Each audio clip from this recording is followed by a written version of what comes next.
اس وقت پوری دنیا کے جو معروضی حالات ہیں وہ آپ سب لوگوں کے سامنے ہیں۔ کابل سے کندھار تک، قلعہ جنگی سے تشت لیلا تک، تورا بورا سے تکریت تک، موصل سے بغداد تک، جاوا کے ساحل سے رباط کے کوچہ و بازار تک، نیل سے کاشغر تک، القدس سے کشمیر تک، دریائے آموں کے اس پار سے ڈھل جھیل کے کناروں تک، جس سمت بھی نظر اٹھائیں خون ہی خون بکھرا ہوا نظر آ رہا ہے۔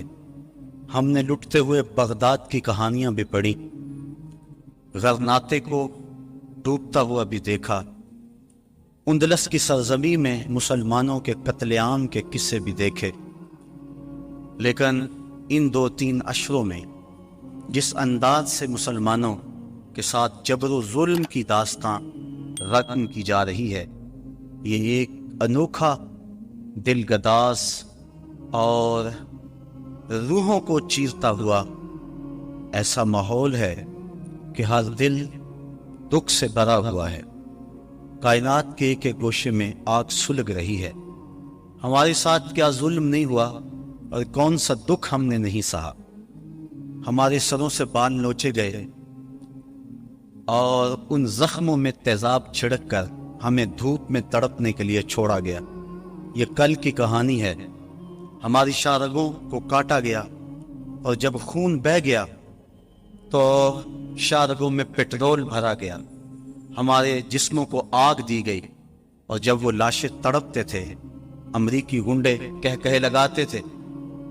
کنٹینروں کے اندر جو شبرغان کی طرف جا رہے تھے اتنے لوگ بھر دیے گئے کہ جتنی ان میں گنجائش بھی نہیں تھی، اور جب وہ پیاس سے تڑپنے لگے تو ایک دوسرے کا پسینہ چاٹتے تھے، اور وہاں جا کر جب انہیں کھولا گیا تو دکھ بھری داستان سنانے کے لیے 2-3 کے علاوہ سب لوگ اپنے سروں پہ شہادت کا تاج رکھ چکے تھے۔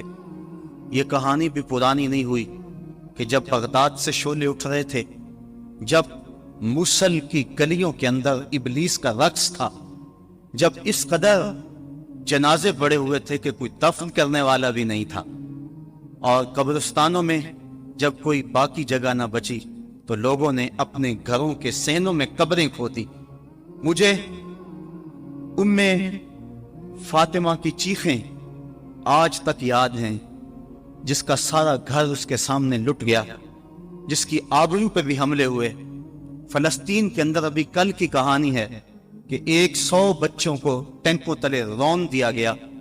میں نے کعبۃ اللہ کی غربی دیوار کے ساتھ کچھ عورتوں کو لپٹ کے روتے ہوئے دیکھا۔ جب غور کیا تو وہ فلسطین کی خواتین تھی، اپنے رب کو اپنے دکھوں کی کہانی سنانے آئی تھی۔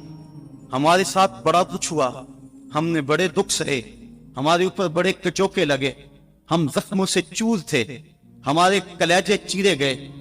گوانٹا ناموبے کے جیل خانوں کے اندر 6x4 کے پنجروں میں ہمیں سردیوں میں برہنہ رکھا گیا۔ ہمارے ساتھ جبر کی داستانیں رقم کی گئی۔ ظلم کا کون سا طریقہ تھا جو آزمایا نہ گیا؟ بدر کی داستان اور شاب ابی طالب کی گھاٹیاں، طائف کے بازار، مکے کی گلیاں، اور پھر وہاں سے یہ قافلہ سخت جاں کربلا کے تپتے ہوئے ریگزار میں کھڑا ہوا نظر آتا ہے۔ ہم نے گردنیں کٹائیں، ہم نے اس راستے کے اندر اپنے بچوں کو اپنے ہاتھوں پہ لے کے ظالم کے سامنے کھڑے ہو کر کے کہا کہ تم ہمارے جذبہ شہادت کو کیسے مان کر سکتے ہو؟ جو چل کے آ سکتے تھے وہ پاؤں کے بل بوتے پہ آ گئے، اور جو چل نہیں سکتے تھے ظالموں تیر آزماؤ، انہیں ہم گود میں اٹھا کے لے آئے ہیں۔ ہماری تاریخ بڑی تابناک ہے، ہماری تاریخ بڑی روشن ہے، ہماری تاریخ بڑی دلاویز ہے۔ ہم ہنس کے جان دینا جانتے ہیں۔ 1857 کی جنگ آزادی میں جب علامہ کفایت اللہ کافی کو پھندے پہ چڑھایا جانے لگا تو انگریز نے کہا تھا، میں نے بڑا جنونی مولوی دیکھا ہے کہ جو پھندے کی طرف بڑھ رہا تھا تو میں نے اس کے چہرے کے اوپر سرخیاں دیکھی ہیں، اس کے چہرے کے اوپر میں نے باغپن دیکھا ہے، اس کے چہرے کے اوپر میں نے ایک عجیب روشنی دیکھی ہے۔ ہم تو پھانسی گھاٹوں میں بھی اجالا کرتے ہیں، ہم تو ہٹلر کے دیش کے اندر بھی مسکرا کے جان بازتے ہیں۔ ہم نے تو یہ عظیمتوں کی داستانیں رقم کی۔ ظالموں نے بڑے ظلم کیے، بڑے دکھ کیے، خلافت عثمانیہ کو توڑنے کے لیے ان کے کتنے جاسوس حرکت میں آئے، مسلمانوں میں افتراق کے بیج بوئے، کیا کیا دکھ نہیں اور کیا کیا زخم نہیں جو ہم چاٹ رہے ہیں۔ لیکن یہ 2-3 سال تو ایک ایک لمحہ عذاب بنا ہوا ہے، ایک ایک سانس اذیت بنی ہوئی ہے۔ مغرب نے یہ سمجھا کہ شاید ان کا دم خم ختم ہو گیا ہے۔ وہ سمجھتا ہے کہ مسلمان سیاسی عدم استحکام کا شکار ہے، ان کے حکمران استعمار کے اعلیٰ کار ہیں، ان کی معیشت مفلوج اور دفاع کمزور ہو چکا ہے، لے دے کے ایک حب نبی کا جذبہ ہی رہ گیا ہے جو ان کے سینوں میں موجود ہے، اور وہ چاہتا ہے کسی طرح ان کے سینوں سے یہ جذبہ بھی نکال لیا جائے اور پھر انہیں مٹا دیا جائے یا انہیں اپنا غلام بنا لیا جائے۔ وہ ہم سے حب رسول کی تپش چھیننا چاہتا ہے، اور ہم سے وہ ہماری پہچان اور ہماری وہ عزت چھیننا چاہتا ہے۔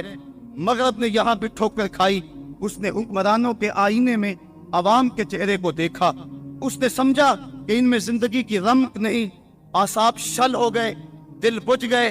لیکن مغرب کان کھول کے یہ بات سن لے کہ یہ لٹا ہوا کارواں، یہ خانمہ برباد لوگ، یہ کبھی یورپ میں انہیں لوٹا، کبھی انہیں امریکہ میں لوٹا، یہ لٹتے رہے، یہ کربلا میں بھی لوٹے، یہ لوٹے جاتے رہے۔ ان کے لٹنے کی کہانی بڑی دردناک بھی ہے اور بڑی طویل بھی ہے، لیکن مغرب سن لے کہ جب یہ خود لٹنے پہ آ جائیں تو پھر اپنا سودا اونچائے محمد میں کرتے ہیں، جب وہ خود لٹنے پہ آ جائیں تو پھر سب کچھ رسول کریم کی ناموس کے لیے قربان کرنے کے بعد بھی یہ کہتے رہ جاتے ہیں، کروں تیرے نام پہ جاں فدا، نہ بس ایک جاں 2 جہاں فدا، 2 جہاں سے بھی نہیں جی بھرا، کروں کیا کروڑوں جہاں نہیں۔ مغرب تو براہ راست حملے کر رہا ہے جس سے ہمارے جگر پاش پاش ہوتے ہیں۔ ہمارا تو موقف یہ ہے کہ کوئی اشارے اور کنائے سے ہمارے آقا کریم پر حملہ کرے تو وہ بھی ناقابل معافی جرم قرار پاتا ہے۔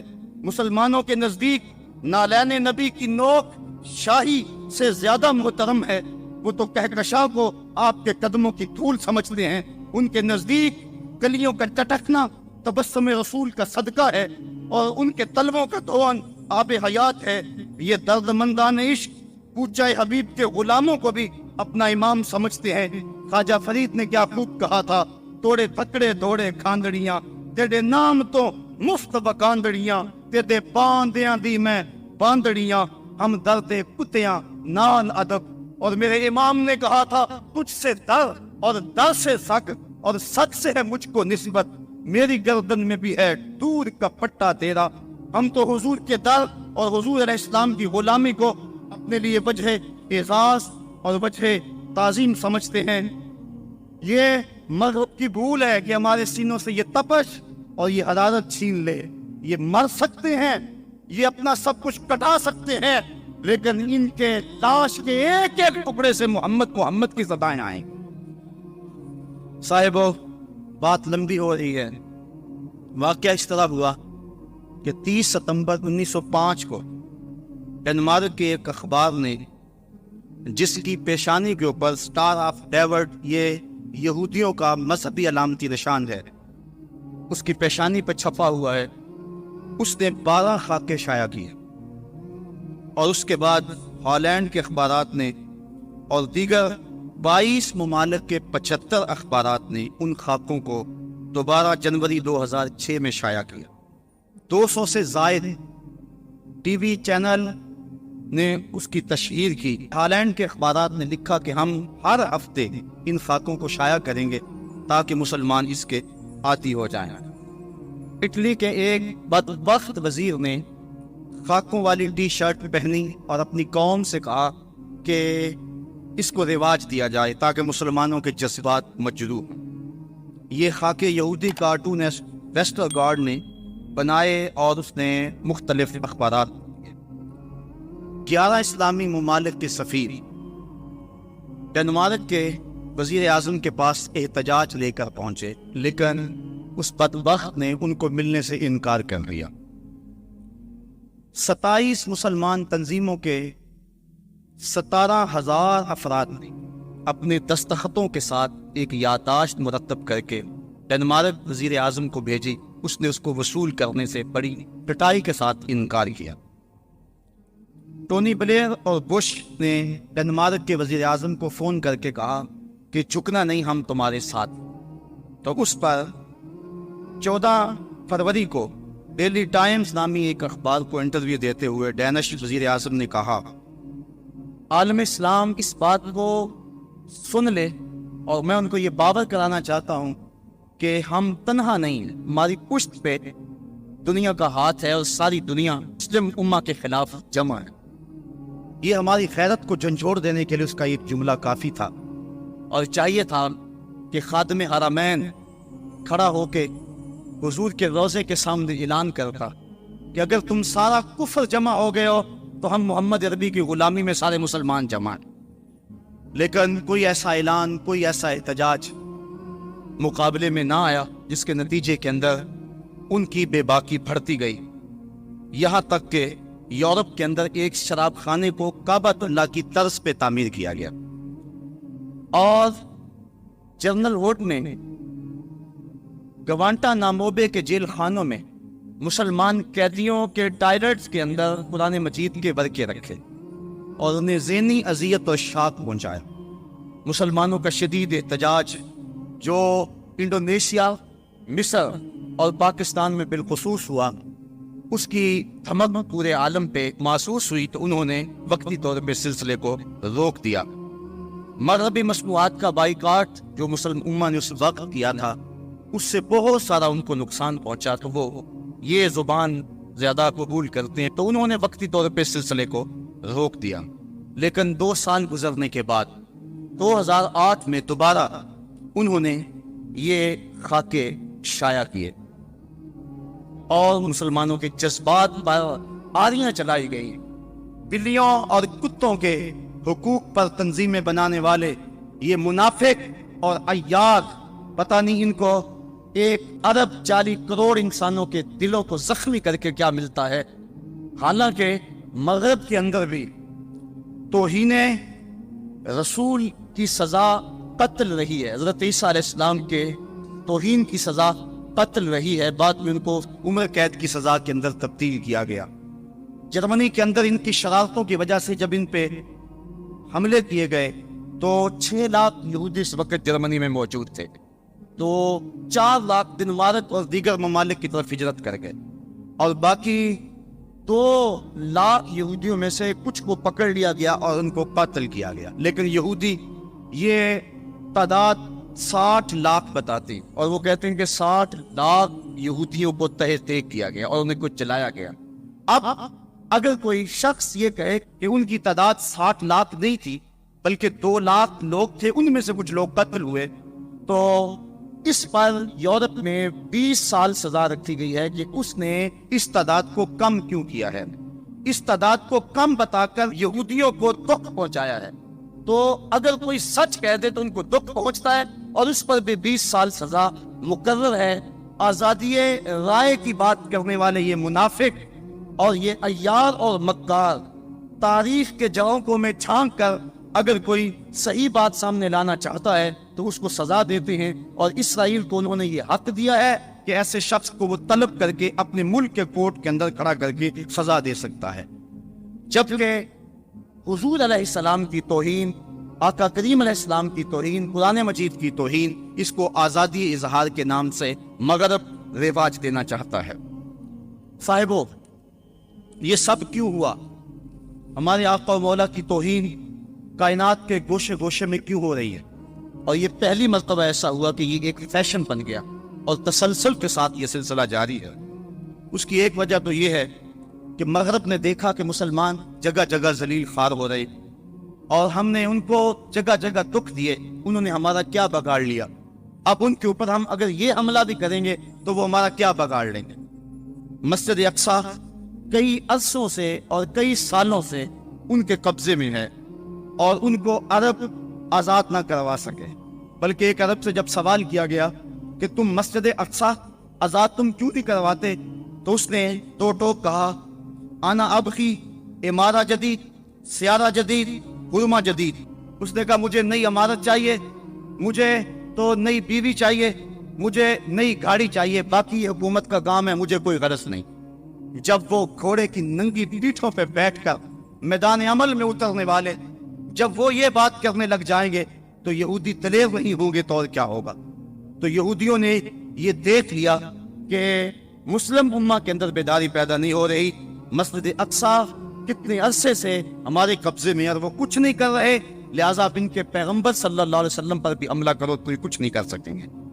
بوسنیا، چچینیا، عراق اور دیگر مسلمان ممالک کے اندر ہماری خواتین کی آبرو ریزی کی گئی، ان کی عصمت پامال کی گئی، لیکن مسلمان کچھ نہ کر سکے۔ اس چیز نے بھی ان کو دلیر کیا۔ اس کے ساتھ ساتھ مسلمان حکمرانوں کی عیاشیاں، بلکہ برطانوی حکومت کے ساتھ بعض شہزادوں کی عیاشیوں پر مشتمل ویڈیو فلمز موجود ہیں، اور اگر کوئی بات کرنے لگتا ہے تو وہ کہتا ہے یہ ہم لوگوں کے سامنے رکھ دیں گے، اور پھر سارے چپ ہو جاتے ہیں۔ تو اس حوالے سے امہ کے جو حکمران ہیں وہ عیاشیوں میں مبتلا ہیں اور مبتلا رہے ہیں، لہذا جو عیاشیوں میں مبتلا ہو جائے وہ اپنا سر ہتھیلی پہ لے کے سر میدان آنے کا عادی نہیں ہوتا، بلکہ وہ متاع زندگی کو ہی عزیز سمجھا کرتا ہے۔ ہمارا باہمی افتراق و انتشار یہ ان کو دلیر کرتا ہے، اور انہوں نے ہمارے اندر طرح طرح کی افتراق اور انتشار کے بیج بوئے ہیں۔ لارنس آف عربیہ، اس نے جب سلطنت عثمانیوں کو توڑا اور وطنیت کے نام سے انہوں نے قوموں کو تقسیم کیا، لیکن تھوڑی دیر کے بعد یہ آپس میں قریب ہو گئے، تو اس نے ایک بات کہی تھی۔ اس نے کہا تھا کہ اگر میں ان کے اندر ایسے اختلاف پیدا کرتا جس سے یہ فرقہ بندی کا شکار ہو جاتے، تو یہ ایسے اختلاف تھے کہ صدیوں یہ اختلاف ان کے ختم نہ ہوتے۔ میں نے وہ جو صلاحیت وہاں ضائع کی، کاش کہ میں فرقہ واریت ان کے اندر داخل کر کے ان کو باہم آپس میں تقسیم کر دیتا، پھر کبھی بھی نہ جڑ سکتے۔ اس وقت پر صغیر دیکھ لیں، پوری دنیا دیکھ لیں، پھر انہوں نے اس منصوبے پہ عمل کیا۔ یہ تو دکھتی ہوئی رگ ہے، اور یہ ایک ایسا دردناک ٹکڑا ہے کہ جس نے ہماری امت کو چاٹ لیا ہے۔ حال یہ ہے کہ 1857 کی جنگ آزادی میں مدارس اجاڑے جا رہے تھے، علماء کو کالے پانیوں کی سزا دی جا رہی تھی، جزیرہ انڈمان میں علماء کو پھانسی گھاٹوں میں لٹکایا جا رہا تھا، اور علماء مذہبی لوگوں کو ملازمتوں سے الگ کیا جا رہا تھا۔ اگر اس دور میں وائسرائے ہند ایک مدرسے کی بنیاد رکھ رہا ہو تو ہمیں سمجھنے کے لیے یہ کافی ہے کہ اس کے مقاصد کیا ہو سکتے ہیں۔ اس دور میں اگر کسی عالم دین کو 600 روپیہ ماہوار تنخواہ ملتی ہو تو یہ بات سمجھنے میں دیر نہیں لگتی کہ اس کو تنخواہ کیا حدیث پڑھانے کی دیتے تھے، یا ان کے پس پردہ کوئی اور کام تھے جس کی وجہ سے انہوں نے جبہ و دستار والے لوگوں کو خریدا اور پھر امت میں تشدد اور تفریق کے بوجھ بوئے۔ اور یہ وہ ٹکڑا ہے، اقبال تڑپ تڑپ کے رو رو کے کہتا رہا، دیکھ مسجد میں شکست رشتہ تسبیح شیخ، اور بت کدے میں برہمن کی پختہ زناری بھی دیکھ، چاک کر دی ترک نادانے خلافت کی قبا، سادگی مسلم کی دیکھ اوروں کی عیاری بھی دیکھ۔ یہ ہمارے لیے وہ بڑا دردناک ٹکڑا ہے۔ سب سے پہلے یہ بات کہی گئی جس نے امت کے اندر تفریق پیدا کی کہ خدا اگر چاہے تو ایک لمحے میں کروڑوں محمد پیدا کرتے۔ یہ تھا وہ بر صغیر میں اختلاف۔ اور میں کہتا ہوں آج اگر کوئی ان عمارت کے خلاف بات کرتا ہے تو میں یہ گزارش کروں گا کہ وہ امت کے اندر جو اختلاف کی بنیاد ہے اس کو مٹانے کی کوشش کرے، اور جو کتابیں لکھی ہیں وہ لکھنے والے کو پیغمبر نہیں، عام مولوی ہیں، وہ جرأت کا مظاہرہ کرے اور بیچ چوراہے کے رکھ کے ان کتابوں کو آگ لگا دے اور بریت کا اظہار کرے کہ ان لوگوں سے ہمارا کوئی تعلق نہیں ہے۔ اگر کوئی حضور کی مثلیت کا قائل کل تھا ہم اس کی بھی نفی کرتے ہیں، اگر کوئی آج خاکے تراشتا ہے تو اس کی بھی نفی کرتے ہیں۔ اگر حضور کے ناموس سے لوگ مخلص ہیں تو ان کو یہ اعلان کرنا ہوگا کہ ہمارے بزرگوں نے جو کہا ہم ان کی نہیں مانتے، ہم مثلیت کے قائل نہیں ہیں۔ ہمارا آج عقیدہ یہ ہے کہ پوری کائنات کے اندر دوسرا محمد ممکن ہی نہیں۔ خاکہ تو بڑی دور کی بات ہے، حضور کا تو سایہ بھی نہیں۔ حضرت مجدد الفسانی علیہ الرحمہ نے بڑے واضح اور دو ٹوک انداز کے اندر اپنے اس موقف کو بیان کیا۔ آپ فرماتے ہیں مثلہو در عالم امکان تصور نیز، حضور کی مثل ممکن ہی نہیں ہے۔ خدا نے وہ سچائی پن چھڑیا جدے وچ محمد نو ٹالیا سی۔ خدا نے حسینہ جمیلہ دا منہ موڑ دیتا، محمد بنا کے قلم توڑ دیتا۔ ایسا حسین پہ کر تراشا، لا یجلس الذباب علی جسدہ، جسم پہ کبھی مکھی نہیں بیٹھتی تھی، ثانی دور کی بات سایہ بھی نہیں تھی، اذا تکلم رؤیا کالنور یخرج من بین ثنایا، جب بات کرتے تھے منہ سے نور کی کرنیں چھن چھن کے نکلتی تھی، اذا ضحک یتلالع فی الجدر، جب مسکراتے تھے سامنے والی دیواروں پہ عکس پڑتا تھا، اذا سر استنار وجہہ، اور جب مسکراتے تھے چہرے کی لکیروں سے نور نکلتا تھا، رخ کے آئینے میں مصور سجا ہوا، چہرے کی ہر لکیر پہ قرآن لکھا ہوا، آنکھیں کیا کہوں کہ باب ارم کھلا ہوا۔ تو ایسا حسین پہ کر تراشا، ایسا حسین نبی کہ کائنات کے اندر حضور کی مثل ممکن نہیں۔ علامہ فضل حق خیر آبادی نے امتناع النظیر کے نام سے اس دور میں ایک کتاب لکھی اور اس کے اندر اس بات کو ثابت کیا کہ کائنات کے اندر حضور کی نظیر مثل ممکن نہیں ہے، اور میرے امام نے اس پر مہر تصدیق لگاتے ہوئے کہا لم یاتی نظیرک فی نظر، مثل تو ناشد پیدا جانا، کہا تمہاری نظیر تو کائنات میں ممکن ہی نہیں، میرے جانا، میرے دل پر محبوب، کائنات کے اندر تو آپ کا مثل ہو ہی نہیں سکتا ہے، ممکن ہی نہیں ہے، قدرت کے قلم میں کوئی دوسرا محمد تراشا ہی نہیں ہے۔ آج اگر ہم اتحاد امت کی بات کرتے ہیں اور اس سے بڑا اور سہانا خواب اور کیا ہو سکتا ہے، لیکن لوگوں کو گندگیوں کے ساتھ ہم کبھی بھی اپنے سینے سے لگانے کے لیے تیار نہیں ہے۔ اگر کوئی مخلص ہے تو وہ ان خیالات سے توبہ کر کے آئے، ہمارے سر کا تاج کہلائے گا، لیکن اگر وہ سب کچھ سینے میں ہو اور زبان سے جو مرضی کہتا رہے، ہم اس کا کوئی اعتبار نہیں کرتے ہیں۔ مغرب کے لیے دلیری کی ایک اور وجہ یہ بھی تھی، دن رات اسلام کے خلاف مغرب کا میڈیا زہر اگل رہا ہے۔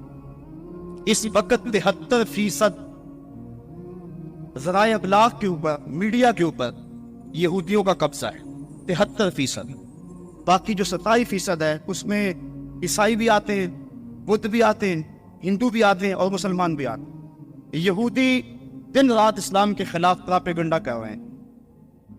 ڈاکٹر شروش کی کتاب پچھلے دنوں چھپی، انہوں نے کروڑوں ڈالر اس پہ لگائے، کیا کچھ نہیں ہو رہا، لیکن اس کے باوجود یہ آپ کے لیے خوشخبری کی بات ہے، یہ مایوسیوں کے دور میں، یہ پریشانیوں کے دور میں، جبکہ کلیجے پھٹ رہے ہیں، جبکہ روحیں تڑپ رہی ہیں، جبکہ دل اداس ہیں، جبکہ پیغمبر اسلام کی توہین ہمارے لیے ایک ایک لمحے میں زہر گھول دیا ہوا ہے، اس دور میں یہ بات آپ کے لیے خوش آئند ہے کہ اس وقت ایک محتاط اندازے کے مطابق یورپ اور امریکہ کے اندر ایک مہینے میں 18,000 لوگ اسلام قبول کر رہے ہیں۔ مغرب کے چرچ اچڑ گئے ہیں، ان کے پاس کچھ نہیں رہا، ان کے پلے کچھ نہیں رہا، امریکہ بھاگ رہا ہے۔ یہ کل کا اخبار آپ نے دیکھا ہوگا، کل کے اخبار میں تھا 108 امریکی فوجیوں نے خودکشی کر لی ہے۔ یہاں افغانستان کے اندر، عراق کے اندر امریکہ سخت پریشان ہے، اس نے چاہا تھا کہ یہ ترنے والا ہے، میں ایک دن کے اندر 24 گھنٹوں کے اندر اس کے اوپر قبضہ جما لوں گا، لیکن یہ اٹک گیا ہے اس کے گلے کے اندر، نہ اندر جا رہا نہ باہر آ رہا، مسئلہ بنا ہوا ہے۔ 18,000 لوگ ایک مہینے میں تسلسل کے ساتھ اسلام قبول کر رہے ہیں، اور یہ بات بھی سامنے رکھیں کہ یہ ہماری محنت کا نتیجہ نہیں ہے، ہم تو آپس میں لڑ رہے ہیں، ہم تو الجھنوں کا شکار ہیں، ہم تو جو ہے وہ کتنے چھوٹے اختلافات کو کتنا بڑھائے ہوئے ہیں۔ یہ جو کچھ ہو رہا ہے یہ اسلام کی فطری اور طبعی صداقت کا نتیجہ ہے۔ اولیاء کی کتابیں وہاں پہنچی ہیں، امام غزالی کو لوگوں نے پڑھا ہے، حضرت داتا گنج بخش علی اجویری کو لوگوں نے پڑھا ہے، میرے شیخ مجدد کے مکتوبات وہاں پہنچے ہیں، شیخ ابو طالب مکی کی کتابیں وہاں پہنچی ہیں، اور ان لوگوں نے قرآن مجید کو ڈائریکٹ دیکھا ہے، اور 18,000 لوگ ایک مہینے میں ایمان قبول کر رہے ہیں۔ اگر آپ اور میں لوگ اپنی زندگی کی راہیں ٹھیک کر لیں، اپنے ظاہر و باطن کو ٹھیک کر لیں، تو یہ 18 لاکھ تک پہنچ سکتے ہیں۔ مجھے برطانیہ سے آنے والے ایک شخص نے پچھلے دن بتایا کہ برطانیہ کے اندر ٹین ایجز لڑکے پاؤں میں ملبوس ہیں، ان کی سچی داڑیاں ہیں اور سروں پہ امامے رکھے ہوئے ہیں۔ وہ کیا کہا تھا اقبال نے کہ مسلمان کو مسلمان کر دیا طوفان مغرب نے۔ رد عمل کے طور پہ یہ نتائج پیدا ہوئے، اور آج یورپ پہ تیزی کے ساتھ اسلام پھیل رہا ہے، اور مغرب پریشان ہے اس حوالے سے کہ اگر مسلمان دوسری قوت تو بن گیا دنیا پہ، اور اگر اسی طرح بڑھتے رہے تو دنیا پر قابض نہ ہو جائیں اور طاقتور نہ ہو جائیں۔ اس لیے انہوں نے ہمارے مرکز محبت کو چھیڑا، اور یہ بڑا نازک حملہ ہمارے اوپر کیا۔ اس وقت ہمارے دانشور اس حوالے سے سخت پریشان ہیں۔ اگر اس بات کو چھوڑ دیا جائے اور اس کو معمول کے کارروائی سمجھ لیا جائے تو پھر ہمارے پلے کچھ نہیں بچتا، اور اگر بار بار وہ یہ کام کرتے ہیں تو ظاہر ہے احتجاج کا وہ زور ہر بار نہیں بھی رہتا۔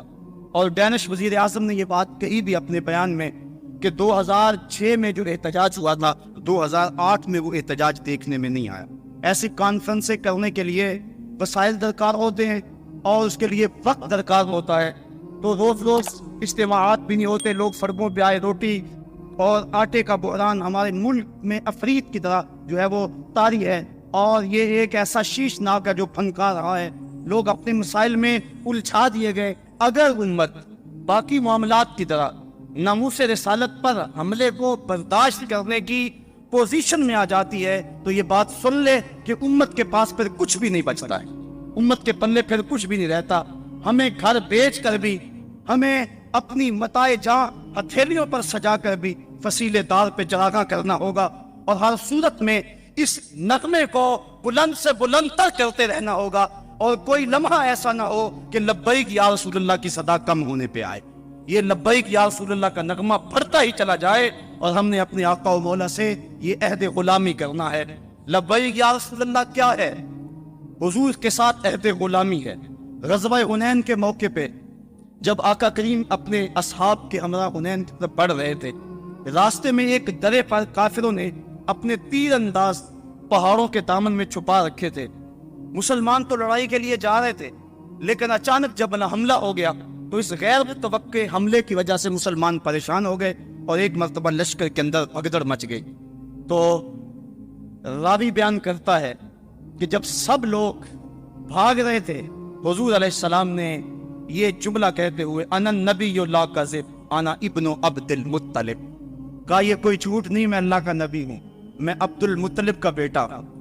یہ کہہ کے حضور علیہ السلام نے اپنی گھوڑے کو ایڑ لگائی اور حضور علیہ السلام آگے بڑھے، اور حضور نے دائیں مڑ کے دیکھا اور فرمایا یا معاشر الانصار، اے گروہ انصار۔ تو سب انصار نے مل کے جواب دیا لبیک یا رسول اللہ، ابشر نحن معاک، حضور ہم حاضر ہیں، آپ کو بشارت ہو، آپ خوش ہو جائیں، ہم آپ کے ساتھ ہیں۔ پھر حضور نے بائیں سمت دیکھا اور پھر کہا یا معاشر الانصار، تو صحابہ نے پھر کہا لبیک لبیک نحن معاک یا رسول اللہ، حضور ہم حاضر ہیں، ہم حاضر ہیں، ہم آپ کے ساتھ ہیں، اور جلدی جلدی اپنے اونٹ موڑنے لگے۔ روایات میں پڑھا ہے کہ جب صحابہ اونٹ موڑتے تھے، اگر کسی کا اونٹ سرکشی کرتا اور واپس نہیں مڑ رہا تھا، اس نے اس کو بھی بوجھ سمجھا اور اونٹ سے چھلانگ لگائی اور دوڑتا ہوا حضور کے پاس آ گیا اور کہتا تھا لبیک لبیک نحن معک یا رسول اللہ صلی اللہ علیہ وسلم، حضور ہم حاضر ہیں، ہم حاضر ہیں، ہم آپ کے ساتھ ہیں۔ آقا کریم علیہ السلام کو صحابہ نے وہ جو جواب دیا، آج اس جواب کا تسلسل اور اس کی صدائے بازگشت پوری دنیا پہ گونج رہی ہے، اور کائنات کا ایک ایک بچہ، ایک ایک مسلمان یہ پکار رہا ہے۔ بلکہ یہ جب پہلی مرتبہ ایسا ہوا، یہ تو حرم کی دیواروں پر بھی اور مکہ المکرمہ اور مدینہ شریف کے درمیان جو روڈ ہے وہاں بڑے بڑے بورڈ اویزا کر دیے گئے اور وہاں لکھا تھا لبیک یا رسول اللہ۔ آج ہم نے عہد غلامی کرنا ہے اپنے آقا سے، اور ہم نے اپنی محبت کا اظہار کرنا ہے۔ بات جہاں تک حضور کی عظمت کی ہے، اللہ تعالیٰ نے قرآن میں فرمایا وَرَفَعْنَا لَكَ ذِكْرَكَ، محبوب تیرا ذکر ہم نے بلند کیا ہے۔ یہ ڈنمارک کے لوگ جو مرضی کرتے رہے، حضور کی عظمتوں کو نہیں ٹاسا سکتے۔ چاند طرف منہ کر کے تھوکنے سے اس کی نوری کرنوں کو میلا تو نہیں کیا جا سکتا۔ وہ ہیرا کا چاند، وہ عرب کی روشنی، وہ آمنہ کا راج دلارا، جس کے سر پہ وَرَفَعْنَا لَكَ ذِكْرَكَ کا تاج میرے رب نے رکھا ہے، اس کی عظمتوں کو کون کٹا سکتا ہے؟ یہ ہمارا امتحان ہے، یہ ہماری آزمائش ہے کہ ہم اس سلسلے کے اندر کیا کرتے ہیں اور اس سلسلے کے اندر اپنا کردار کیا پیش کرتے ہیں۔ میرے آقا کریم نے جب بھی اپنے گستاخ کے لیے کسی شخص کو پکارا، ہمیں تاریخ بتاتی ہے کہ اس نے لبیک کہتے ہوئے عرض کی حضور میں ایک لمحے کی تاخیر کے بغیر حاضر ہوں۔ ہمیں تاریخ بتاتی ہے کہ ایک بدبخت خالد الحزلی مکے میں بیٹھ کر حضور کی توہین کرتا تھا۔ ایک دن حضور نے ابن انیس سے کہا ابن انیس میری بات سنو، تو انہوں نے جواباً کہا روحی